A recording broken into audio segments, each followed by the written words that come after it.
Un travail innovant sur l'utilisation des bactéries à la place des engrais.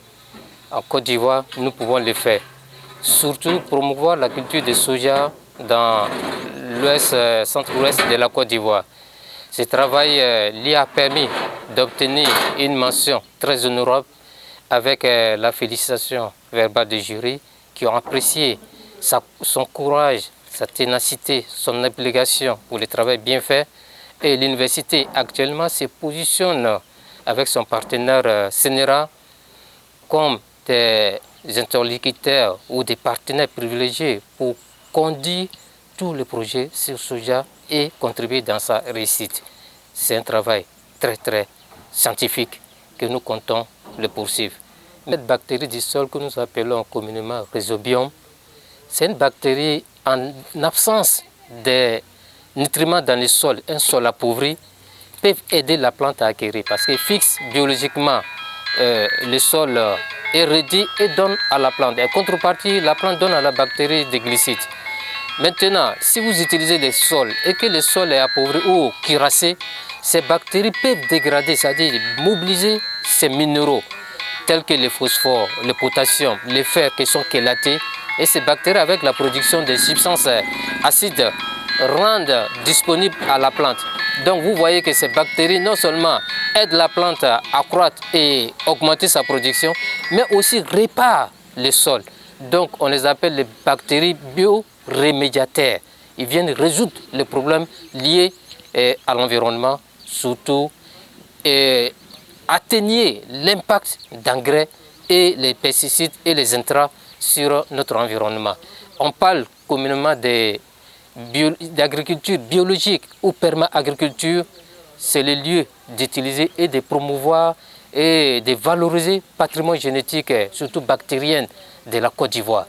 Ces bactéries sont dans les sols de la Côte d'Ivoire. C'est à nous de chercher et sélectionner les meilleurs. Et c'est ce qu'a fait notre jeune docteur Kojo Amani. J'ai deux points majeurs à souligner au niveau du soja, du point de vue importance. D'abord, c'est du point de vue nutritionnel, c'est reconnu par tous. C'est en tout cas une culture, un légume très riche, un légume très riche en éléments nutritifs, très bon pour le bon fonctionnement de l'organisme, aussi bien pour les jeunes, les bébés, que pour les adultes. Donc, du point de vue nutritionnel déjà, on peut encourager le développement de la culture du soja en Côte d'Ivoire et particulièrement dans la région d'Aloa.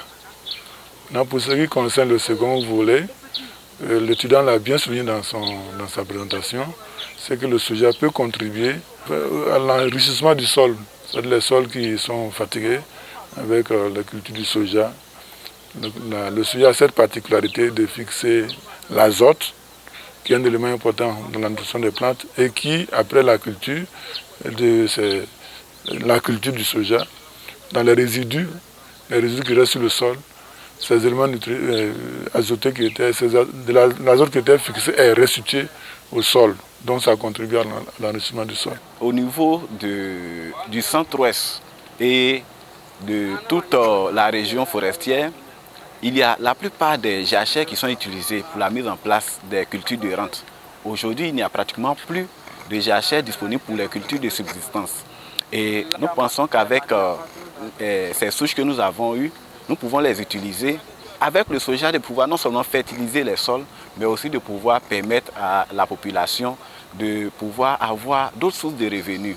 Et nous pensons que cela va vraiment aider nos parents paysans et partant toute la Côte d'Ivoire. Parce que comme on le dit toujours, l'économie de ce pays repose sur l'agriculture.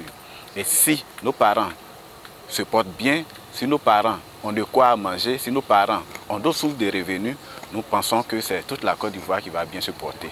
Alors, donc nous voulons inviter l'ensemble des Ivoiriens à pouvoir vraiment s'intéresser au soja. Parce que le soja est une mine d'or. Et quand on parle de mine d'or, il faudrait aller en profondeur pour le voir, que ce soit au niveau de la qualité nutritionnelle de ses graines, mais aussi de son apport au sol. Donc nous pensons que sa culture en Côte d'Ivoire ou sa vulgarisation dans nos différentes régions pourra vraiment être bénéfique pour l'ensemble des populations.